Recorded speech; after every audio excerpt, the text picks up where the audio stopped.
Good morning प्यारे बच्चों। आज की हिंदी ग्रामर की क्लास में हम पढ़ने वाले हैं विराम चिन्ह। देखिए, विराम चिन्ह किसे कहते हैं? विराम का मतलब क्या होता है? ठहरना या रुकना। क्या होता है? ठहरना या रुकना। ठीक है,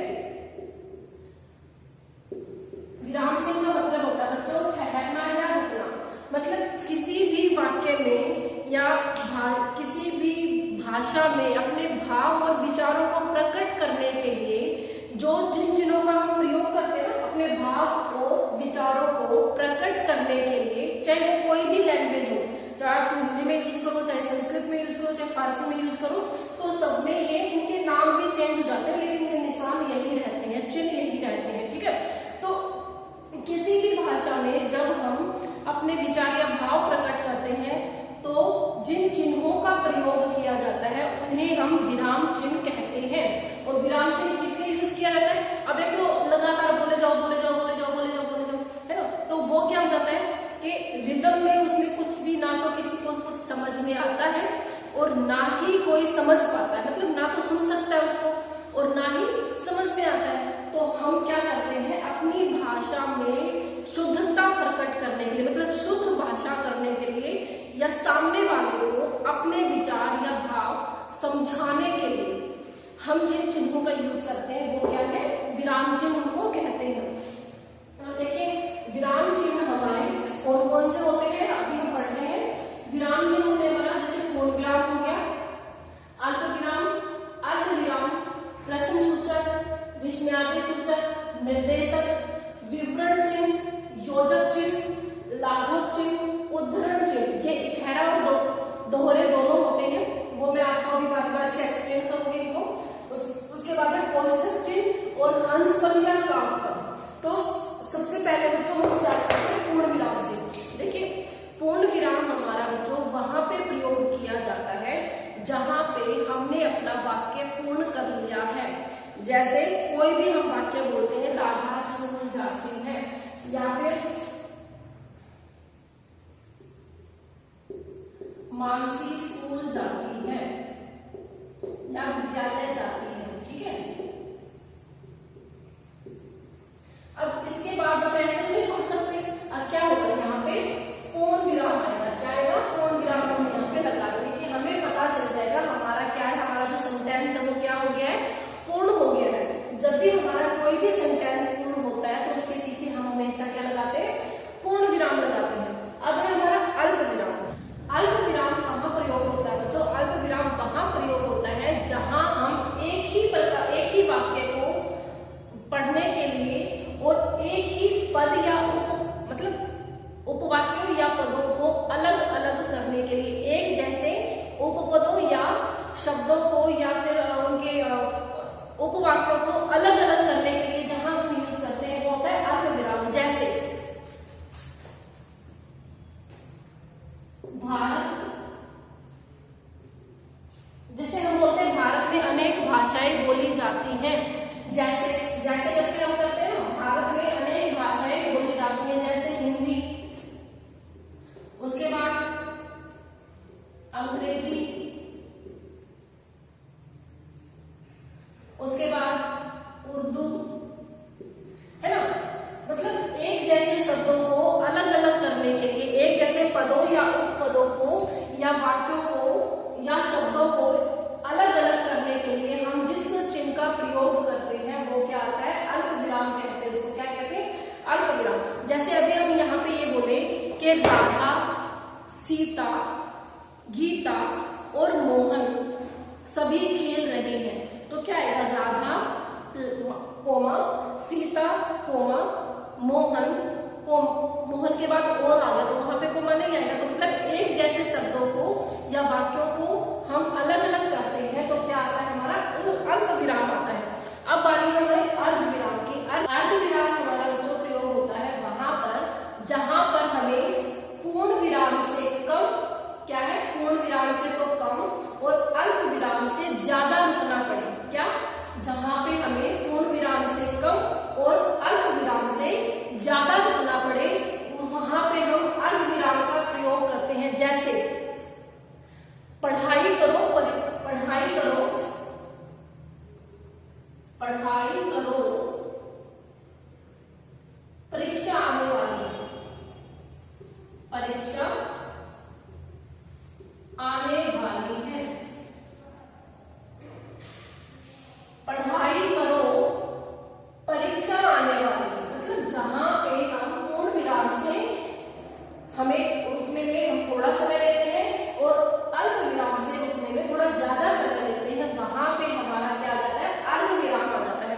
अब है प्रश्न सूचक। प्रश्न सूचक को देखते ही सब बच्चों को अपने आप ही ज्ञात हो गया होगा कि प्रश्न जहां पे भी हम क्वेश्चन करते हैं वहीं पर हमारा प्रश्न सूचक जो शब्द है, वो चिन्ह है, वो आ जाता है। जैसे आप कौन है, आप कौन है, तो क्या आ गया, यहाँ पे हमने क्या क्वेश्चन किया है, हमने यहाँ पे क्या किया है, कौन आ गया, तो क्वेश्चन कर दिया हमने, तो यहाँ पे हमने क्या लगा दिया, क्वेश्चन मार्क, मतलब प्रश्न सूचक चिन्ह आ गया। उसके बाद हमारा विस्मयादि सूचक चिन्ह। विस्मयादि सूचक चिन्ह मैंने आपको सारे के सारे करवाए थे। जहां पर भी हम अपने भावों को या हैरानी पूर्वक भरे शब्दों का यूज करते हैं, प्रयोग करते हैं, वहीं पर हमारा क्या आ जाता है, विस्मयादि सूचक चिन्ह आ जाता है। जैसे वाह क्या बात है, वाह, वो विस्मयादि सूचक कोई भी चीज हो सकता है। अगर दुख शोक प्रकट करने वाला है, विरोधाभास वाला है या संबोधन वाला है, वो अलग अलग हम प्रयोग करते हैं। तो जैसे विस्मयादि में क्या आ गया, वाह क्या बात है ना, तो यहाँ पे हमने क्या प्रयोग किया, विस्मयादि सूचक चिन्ह प्रयोग किया। अब है निर्देशक चिन्ह। निर्देशक चिन्ह और विवरण चिन्ह एक साथ पढ़ेंगे क्योंकि कुछ बच्चों को इन दोनों में कंफ्यूजन है। अगर आपने ये समझ लिया अच्छे से तो मुझे नहीं लगता कि आगे आपको कंफ्यूजन होगी। तो देखिए, निर्देशक चिन्ह और योजक चिन्ह, ये सॉरी विवरण चिन्ह जो हम प्रयोग करते हैं, अभी कुछ बच्चे कहेंगे मैडम हम ये भी लगा सकते हैं और ये भी लगा सकते हैं। नहीं, आप लगा सकते हैं, लेकिन दोनों का प्रयोग अलग अलग जगह पे अलग अलग होता है। जैसे निर्देशक चिन्ह क्या होता है, अगर हम किसी भी उसमें वाक्य के नाम, किसी भी वाक्य में उदाहरण देते हैं या फिर नाम, वाक्य का नाम बताते हैं, तो हम निर्देशक चिन्ह लगाते हैं। जैसे माँ कहती है, क्या, माँ कहती है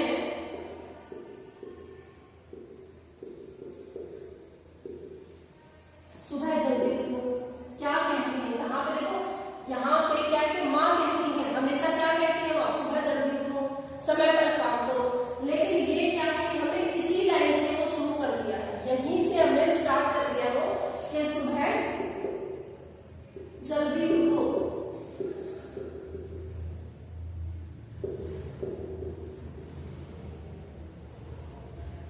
ठीक है, माँ कहती है सुबह जल्दी उठो। अब माँ कहती है नहीं यहाँ पे कि सुबह आपको कि सुबह जल्दी उठना है। यहाँ पे क्या है कि आपने जो एग्जाम्पल दिया, जो बात कही, वाक्य के जो बात कही या उदाहरण जो दिया कि सुबह जल्दी उठने को माँ कहती, तो वो उसी लाइन से आपने स्टार्ट कर दिया।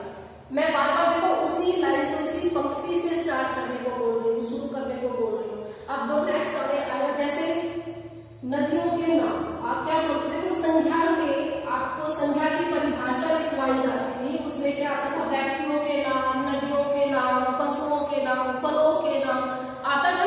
तो उसके बाद क्या करते थे आप, नदियों के नाम ऐसे करके यहाँ तो नहीं लिखते थे नीचे के गंगा यमुना सरस्वती, कहाँ लिखते थे, यहाँ पे तो लिखते हो कि गंगा यमुना सरस्वती आदि, है ना, तो यही तो लिखते हो आप, सामने लिखते हो ना। लेकिन विवरण चिन्ह में कहाँ होता है ये भी उदाहरण देने के लिए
करते हैं वहां पे हमारा निर्देशक चिन्ह प्रयोग होगा। विवरण चिन्ह जहां से हम अलग उदाहरण देते हैं। अब निर्देशक चिन्ह आपको अच्छे से समझ आ गया तो योजक चिन्ह को समझने में आपको कोई परेशानी नहीं आएगी। अब योजक चिन्ह है वो हमारे कहाँ यूज होते हैं, या तो हमें उसका विपरीतार्थक बताना है, या उसके विलोम बताने हैं, या फिर उसके समानार्थी शब्द बताने हैं। ठीक है, जहां कहाँ पे या तो समानार्थी शब्द बताने हैं या विलोम शब्द बताने हैं, तो वहां पे हमारा क्या यूज होता है, योजक चिन्ह होता है। शुरू जैसे माता पिता, माता पिता, ये लाइन में कहीं भी आ सकता है। माता पिता का आदर करो, माता पिता का कहना मानो, है ना। तो पंक्ति में जो हम वाक्य लिखते हैं उसमें कहीं भी आ सकता है। और माता जी, पिताजी, या फिर और भी बहुत सारे, दिन रात, अच्छा बुरा, जहां पे हम एक दूसरे का विलोम उसी वाक्य के बीच में हमें लिखना पड़े तो वहां पे हम योजक चिन्ह प्रयोग करते हैं। निर्देशक चिन्ह मैंने बताया था, जहां पे हमें एग्जाम्पल देना होता है उसी पंक्ति में देना होता है तो निर्देशक चिन्ह आता है। अब बच्चों हमारा लाघव चिन्ह। अब लाघव चिन्ह क्या होता है, अब आपको लिखना पड़े प्रोफेसर, प्रोफेसर, है ना। और क्या लिखते हो आप, बहुत सारे ऐसे वर्ड लिखते हो जिसमें आपको जैसे डॉक्टर, है ना। तो जो भी आप वर्ड यूज करते हो बड़े बड़े, प्रोफेसर के लिए क्या लिखना, ये कर लो। अगर जहां पे आप ये लिखोगे ना वहां पे प्रोफेसर होगा, और जहां पे ये लिखोगे वहां पे डॉक्टर होगा, है ना। और एक आपकी शादी के कार्डों में आता है सु लिख करके, सु लिख करके आता है। तो यही है बच्चों कि अगर बड़े बड़े वर्ड जो बहुत ही बड़े शब्द हैं उनको संक्षिप्त करने के लिए जो चिन्ह प्रयोग किया जाता है वो हमारा कौन सा होता है, लाघव चिन्ह होता है। अब है हमारा उद्धरण चिन्ह। उद्धरण चिन्ह में दो प्रकार के उद्धरण चिन्ह होते हैं, एक एकहरा उद्धरण चिन्ह और एक दोहरा उद्धरण चिन्ह। अब आप सबसे पहले तो आप ये समझिए कि उद्धरण चिन्ह प्रयोग कहाँ होता है। बच्चों उद्धरण चिन्ह वहां पे प्रयोग होता है जहां पे किसी के द्वारा कहे गए कथन को एज इट इज लिखना हो। जैसे करो या मरो, महात्मा गांधी ने का नारा था करो या मरो। तो जो भी आपने दिया, या अहिंसा परमो धर्म, तो ये जो वाक्य है, या फिर आपने किसी की उपाधि दे दी, या फिर किसी को भारत रत्न दे दिया, या कोई कविता है कि कोई कविता का नाम आ गया भारतवर्ष जैसे कविता का नाम है, या फिर कोई उपन्यास का नाम है, पुस्तक का नाम है, गीतांजलि जो भी हो गया, गीता भी है। तो ऐसे जो पुस्तकों के नाम है उनको आप जैसे वो है वैसे के वैसे अगर आपको लिखने हैं तो ये चिन्ह प्रयोग होते हैं। अब एकहरा चिन्ह कहाँ प्रयोग होता है वो समझिए। एकहरा चिन्ह बच्चों वहां प्रयोग होता है जहां पे हमें किसी पुस्तक का नाम लिखना हो, किसी भी प्रसिद्ध व्यक्ति का नाम लिखना हो, उसको दी गई उपाधि का नाम लिखना हो, वहां पे हम क्या लिखेंगे, एकहरा। या फिर कोई कविता हो जैसे भारतवर्ष, क्या है, भारतवर्ष, इसको हम एकहरे उसमें लेते हैं। और ये ध्यान रखना जो इधर से आएगा वो नीचे की तरफ और उधर ऊपर की तरफ होगा। ठीक है, उसके बाद हमारा आ गया जैसे कोई भी हम क्या लेते हैं, जैसे गीता पुस्तक का नाम है ना। तो ऐसे ही किसी भी व्यक्ति, प्रसिद्ध व्यक्ति का नाम आ गया, जैसे महात्मा गांधी आ गया,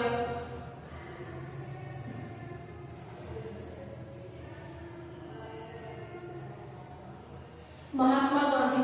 तो इनको अगर हम किसी भी फेमस व्यक्ति का नाम, प्रसिद्ध व्यक्ति का नाम, पुस्तक का नाम या पोयम का नाम, कविता का नाम जहां पे हम लिखते हैं वहां पे हमारा एकहरा उद्धरण चिन्ह आता है। क्या आता है, एकहरा उद्धरण चिन्ह आता है। अब किसी के द्वारा कही गई बातें, जो प्रसिद्ध नारे हमारे दिए गए हैं कि महात्मा गांधी का नारा था कि करो या मरो, या सुभाष चंद्र बोस ने कहा तुम मुझे खून दो मैं तुम्हें आजादी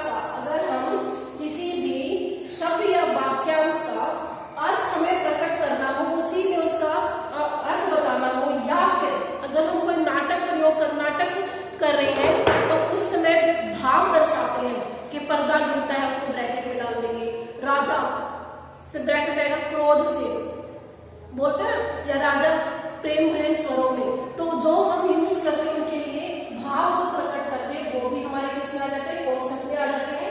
और अगर हमें किसी का अर्थ बताना है, कोई भी वाक्य लिखते वक्त अगर हमें कोई अर्थ बताना है, जैसे तुम्हें सतत, अब जैसे सतत का आपको नहीं पता कि मीनिंग क्या है और बुक वाले आपको इसके साथ साथ पुस्तक या कोई भी आपको इसका मीनिंग भी बताना है साथ में, इसको आपने क्या कर देना है, इसका अर्थ बताओगे तो क्या आ जाएगा बीच में लगातार। ठीक है, तुम्हें सतत प्रयास करना चाहिए, तुम्हें सतत प्रयास करना चाहिए।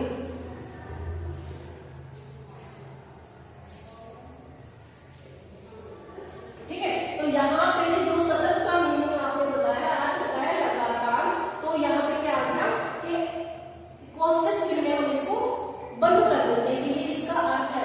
फिर दूसरा हमारा आता है कि बूढ़ी अम्मा। अब आप नाटक यहाँ पे कर रहे हो, आप बता रहे हो कि नाटक कैसे यहाँ पे स्टार्ट होते हैं। जब नाटक करते हो आप, तब आप क्या करते हो, जैसे आप करते हो करहाते हुए, बूढ़ी अम्मा करहाते हुए। अब यहाँ पे वो थोड़ी आपकी लिखोगे करहाते हुए आ रही थी वो, नहीं, आप उसके भाव जो है वो यहाँ पे लिख दोगे कि वो करहा रही थी उस टाइम पे। आप जब नाटक को प्रस्तुत करोगे तो अपने आप वैसे ही भाव आपके अंदर आ जाएंगे, तो वैसे ही भाव मतलब करहा रहे हो आप उस टाइम पे। ठीक है, तो अब आपका कोष्ठक चिन्ह कहाँ यूज प्रयोग होगा, जहां पे कोई नाटक का मंचन किया जा रहा हो, उसके जो भाव है वहां उनके जो भाव है उनको कोष्ठक चिन्ह में लोगे, या किसी वाक्य या वाक्यांश का आपने अर्थ स्पष्ट करना है उसके साथ ही, तो उन शब्दों को आप कोष्ठक चिन्ह में लोगे। अब है आपका हंसपद और काकपद, क्या है, हंसपद और काकपद। अब आपने पूरा सेंटेंस लिख दिया, पूरा वाक्य लिख दिया कि सब कुछ जानते हुए भी तुम, सब कुछ जानते हुए भी तुमने कुछ नहीं बोला, सब कुछ जानते हुए भी तुमने कुछ नहीं बोला। अब यहाँ पे कोई भी जगह नहीं है, आप ये सेंटेंस ठीक है जो मैंने बोला कि तुमने, कि सब कुछ जानते हुए भी तुमने कुछ नहीं बोला, यहाँ पे कुछ मिसिंग है। जैसे अब मैं करवा रही हूँ और आप में से कुछ बच्चों ने कहा कि मैडम आपने बोला तो था कि सब कुछ जानते हुए, लेकिन लिखा तो नहीं यहाँ पे जानते हुए।